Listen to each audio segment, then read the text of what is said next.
This episode contains real experiences shared through Reddit. Listener discretion is advised.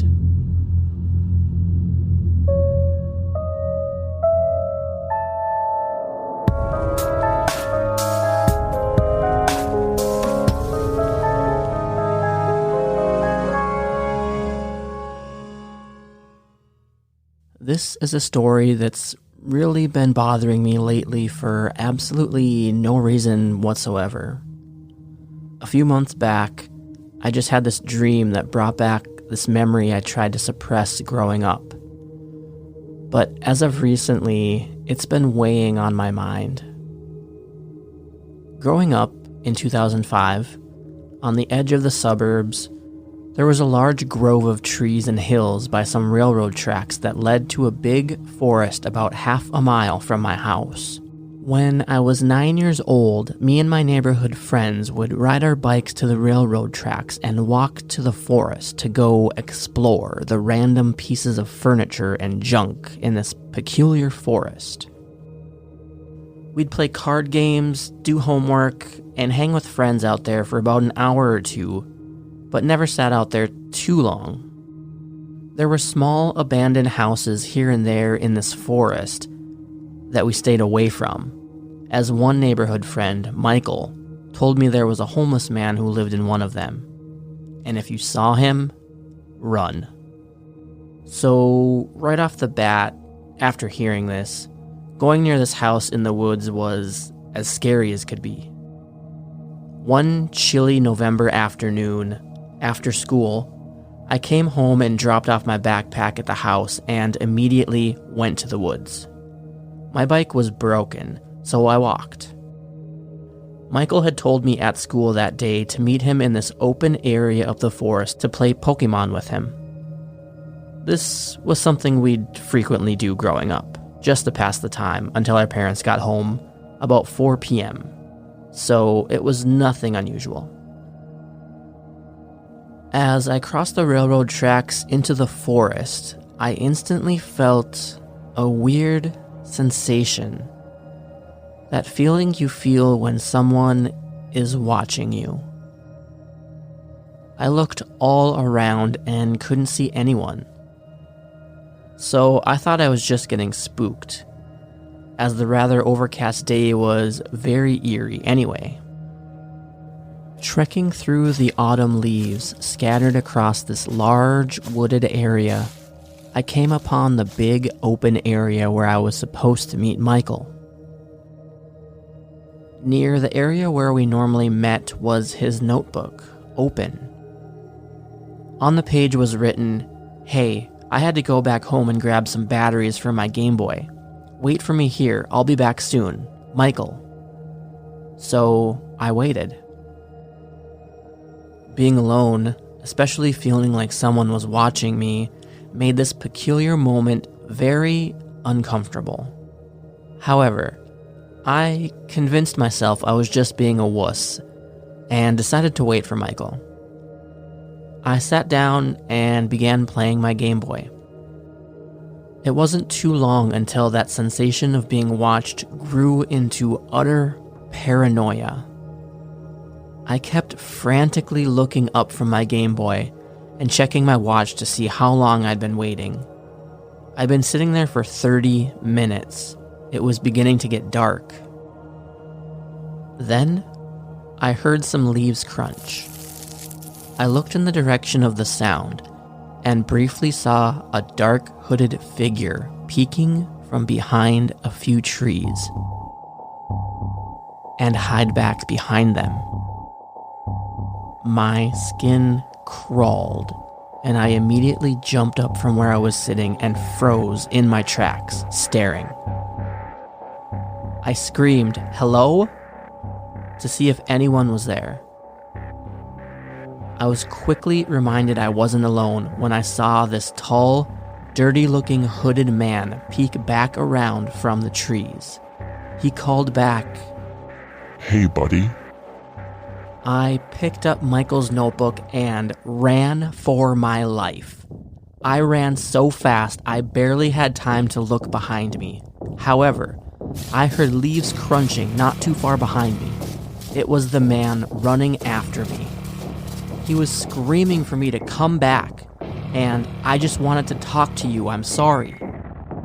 I began crying as I was running, thinking this was exactly how those missing kids disappear.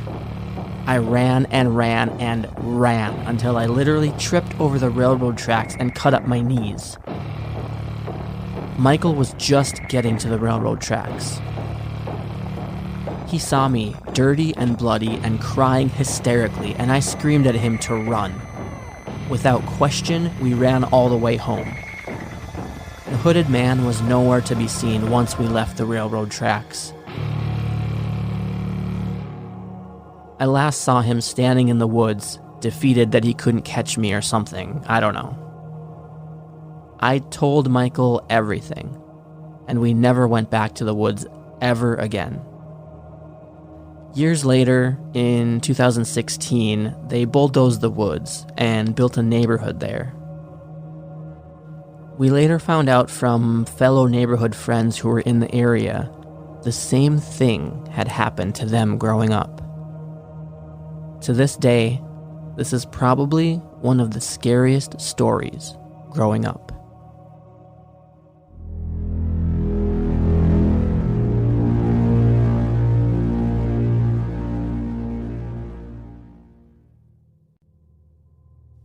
This happened about 2 summers ago, while I was house sitting out in California for an older couple I had met at a conference for work. It had seemed like a dream scenario. The couple wanted to vacation in Hawaii for 2 weeks, but didn't want to board their cats, and I had been chatting with them about wanting to visit California again, where they happened to live, because I had loved it the first time I went, and we figured that we could just mutually benefit if I came out and house sat for them. So I flew out there, and they showed me around for a few days, taught me how to care for the cats, 2 of them, one that was extremely shy and I barely saw, which is important later, and their plants. Gave me access to their house and cars. These people were so generous. And before I knew it, I had dropped them off at the airport and I was on my own. At first, it was really the dream vacation. I was staying in Oakland and making forays into San Fran, Sonoma, Monterey. In the mornings, I could walk out the front door and shortly be hiking the paths surrounding nearby Mount Diablo. And I was just ultra content with the world. I was so enamored by the area that I had actually started looking into taking some steps to relocate out there myself even. But then one day, about halfway through my final week out there, when I got back to the house, I felt really odd. Almost like I shouldn't go inside. I shook it off and went inside anyway, because it was getting late and I needed to put out dinner for the cats. Once I was inside, I forced myself to ignore how off I felt, and I made some food for myself, went to bed, and was shocked to find the shy cat hiding under my bed and crying. This was the first time I had even seen her close up. The entire time I had been there, up to that point, she had never left my host's bedroom unless she didn't realize I was around. Again, I ignored feeling weird, and just assumed she had decided I was okay and went to bed. I did start locking my bedroom door that night, though. I also remember that about halfway through that night, I thought I heard someone walking around in the gravel outside of my window. But after listening for a bit, I didn't hear anything else and went back to sleep. The day after, in the morning, I still felt a little odd, but kept up with the plans for the day. I drove out to a little music festival in Sonoma and went clothes shopping. Had an overall great day. When I got back to the house, though, I found the front door locked in a way I hadn't left it. Basically, my host never locked the deadbolt, only the lower second lock, and that's the only lock my key worked on. So I never messed with the deadbolt, but it was definitely locked. So I had to call my hosts and find the hide key, which, to their credit, safety-wise, was buried like a whole foot underneath a bush outside, and had definitely not been unearthed for a long time. So I used that, went inside, and kept the key with me just in case it happened again. And it did. Both a different door. This time I had stepped out into the garage to get a drink, and I turned around to go back into the house. The door was shut and locked. I could use my normal key on that door, but I was still pretty bewildered. My own cats are whack, so I think in my mind, I was trying to come up with a way the cats could be locking me out of the house, but I was coming up empty. I decided I must have been misunderstanding how the locks worked, and just wrote it off and started checking and triple checking the locks when I went out of the house or into the garage. That night, when I went to bed, the really awful feeling of unease was still there, and so was the shy cat, who was clearly unhappy to see me, but also wouldn't leave my room. But again, I just locked my bedroom door and went to sleep. The next morning, I felt awful. Nausea, body ache. I had no desire to leave the house, so I decided to stay in and Netflix for a day. This vacation stay was like a full 2 weeks, so I didn't feel like I was in any hurry to get all these touristy things in anyway. But as the day went on, I started to feel that feeling of wrongness again, and it morphed into feeling incredibly watched. Around mid-afternoon, it got to the point that I was so uneasy that, even feeling awful, I decided to get out of the house for a bit to shake it off.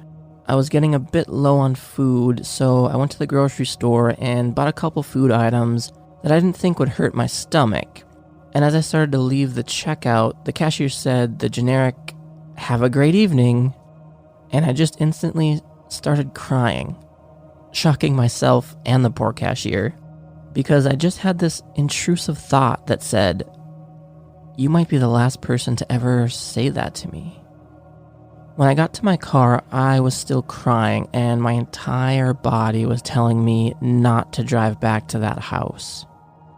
I couldn't not, though, because I didn't want to neglect the cats, so I drove back, parked in the driveway, and convinced myself, after about half an hour, to just go open the front door.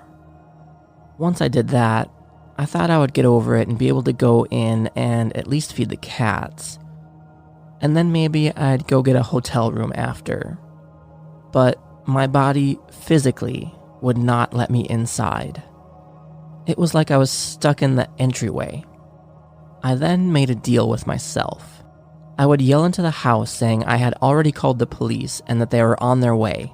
In panic logic, I figured that would make anyone in the house leave.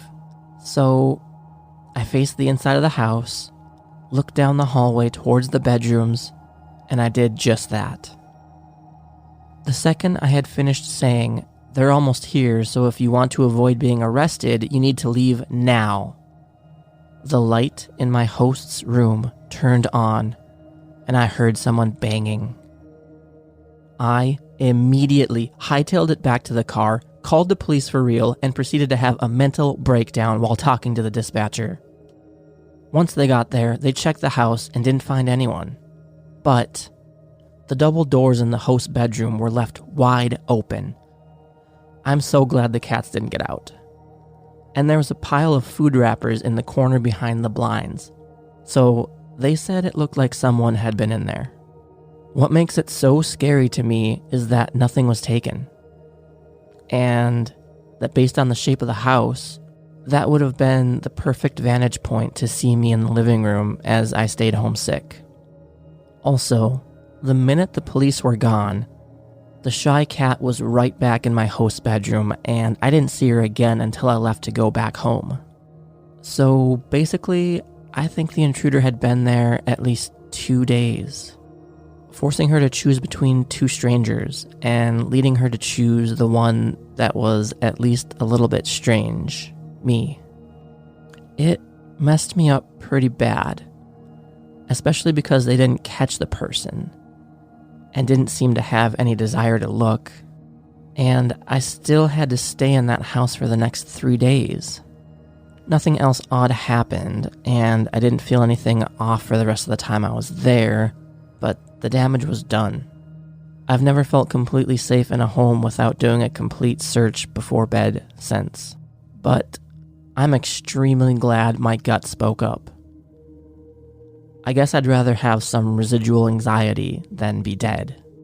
So, whoever was in my host's house watching me, let's please never meet.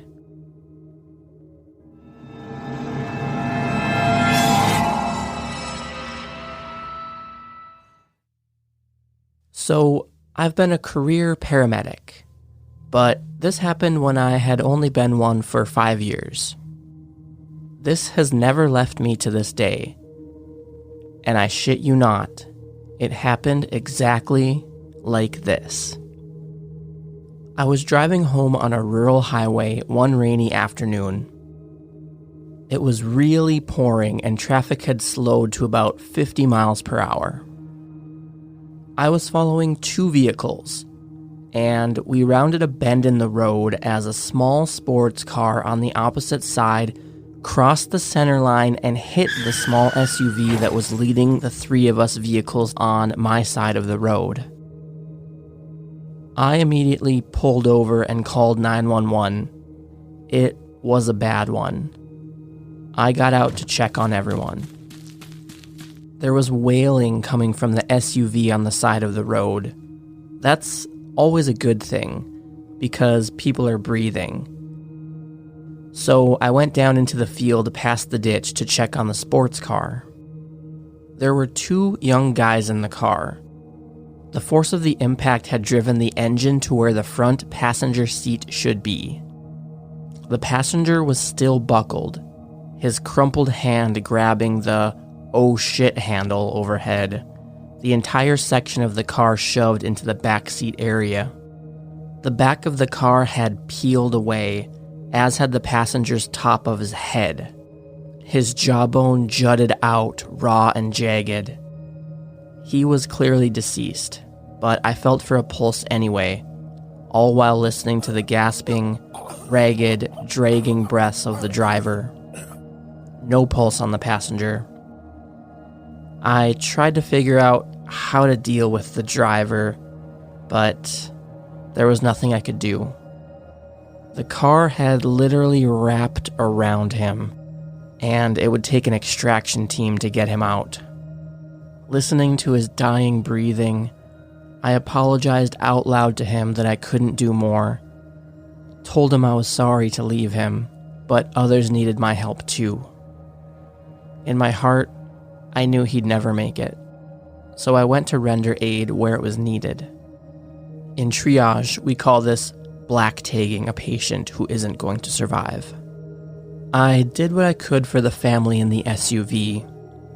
Emergency medical people and fire services got to the scene and took over. The entire family had injuries, but all survived. The mother had permanent brain damage and lost an eye. But the whole day, those two guys in the red sports car stayed on my mind. That night, I was home alone and getting ready for bed with just the bedside lamp on, and I heard something in the hallway. It got louder as it came closer down the dark hallway toward my open door. It was like a thump, drag, thump, drag. I absolutely froze. A broken hand curled around the frame of the doorway.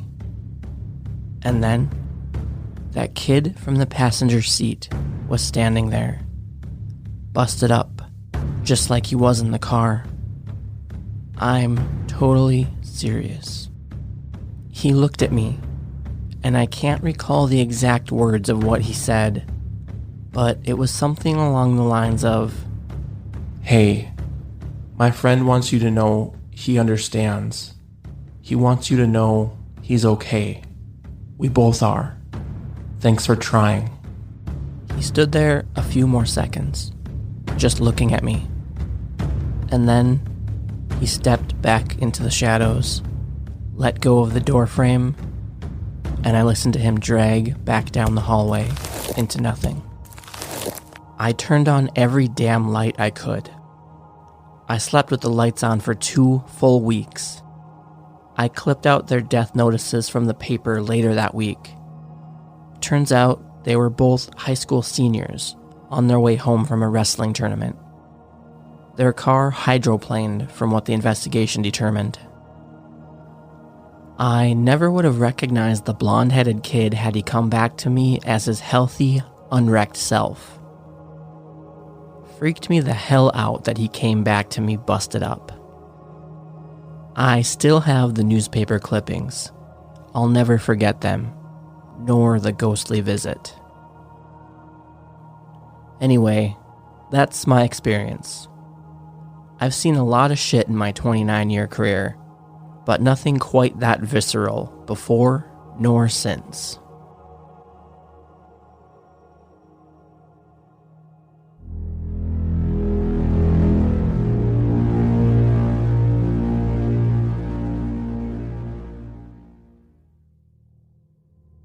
This isn't so much one encounter, but it was a terrifying experience. I've never told this story to anyone besides the police, but I've been thinking a lot about it lately, and only recently realized how much the whole thing really fucked me up. So here goes. I met this guy at a bar one night. We had a great time, partied all night, and eventually ended up back at my apartment. After that night, he basically lived with me instead of the hostel he was staying at. We clicked right away, and I enjoyed having him there. We dated for about 3 months before the first night he attacked me.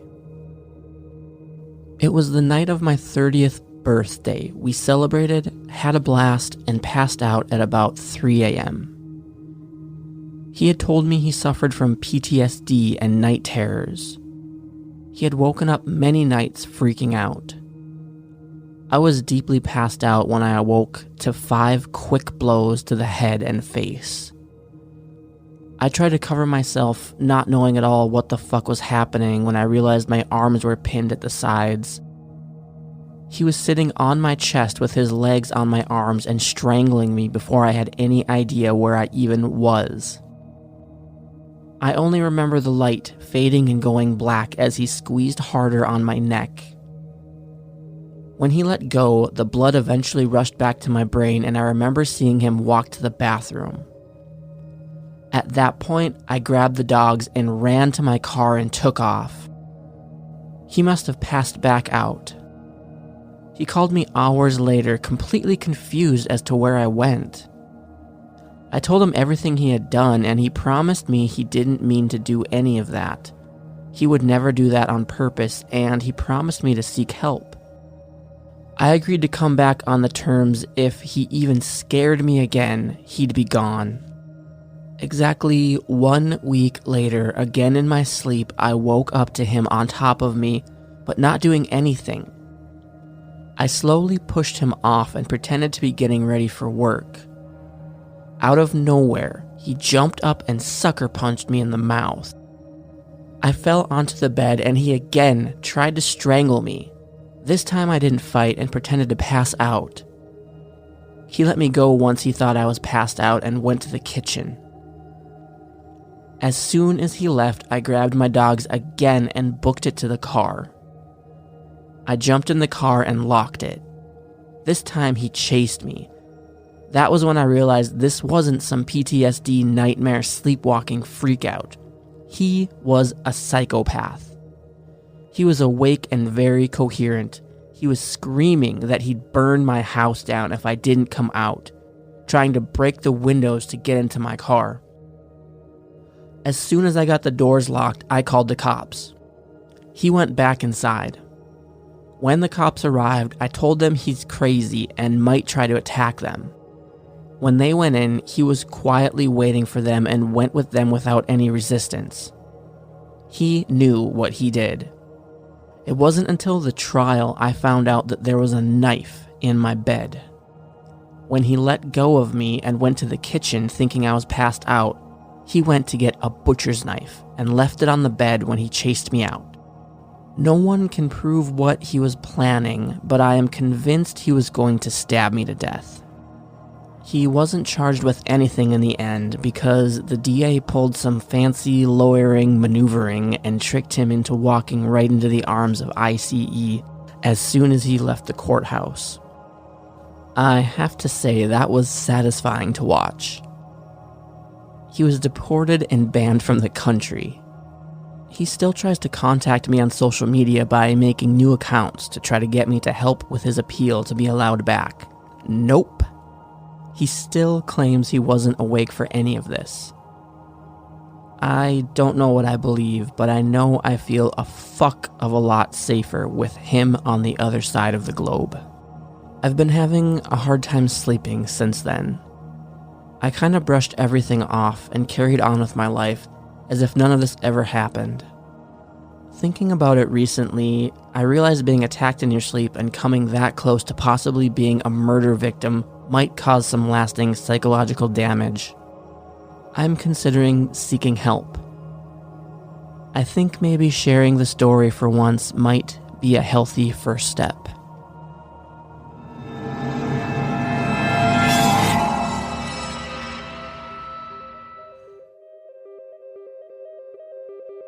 You've been listening to Disturbed.